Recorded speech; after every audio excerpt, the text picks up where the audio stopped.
საბაკალავრო თემად ჰქონდათ ვაჟა-ფშაველას სტუმარ მასპინძელი. რა ტრადიციებია სტუმარ მასპინძლობის იაპონიაში, თქვათ, რომელიც საქართველოსაც მოერგებოდა და პირიქით რას წაიღებდით საქართველოდან იაპონიაში? აი ზოგადად ქართული სტუმარ მასპინძლობა და სტუმართმოყვარეობა ძალიან ერთგვარი მოვლენა ხო მთელ მსოფლიოში. მე მგონი სხვაგან მსგავსი არ იქნება. როგორ მიხარია ამის მოსმენა ბოდიში?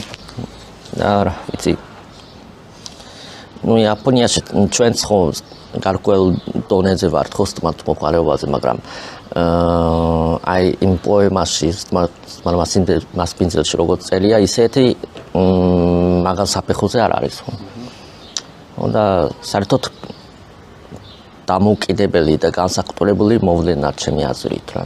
და ამიტომ დამაინტერესა და ზოგადად ვაჟა-ფშაველას პოეტური სამყაროც ძალიან საინტერესო იყო და არის ჩემთვის და ამიტომ გადავწყვიტე საბაკალავრო თემაზე ნაშრომი დავწერო.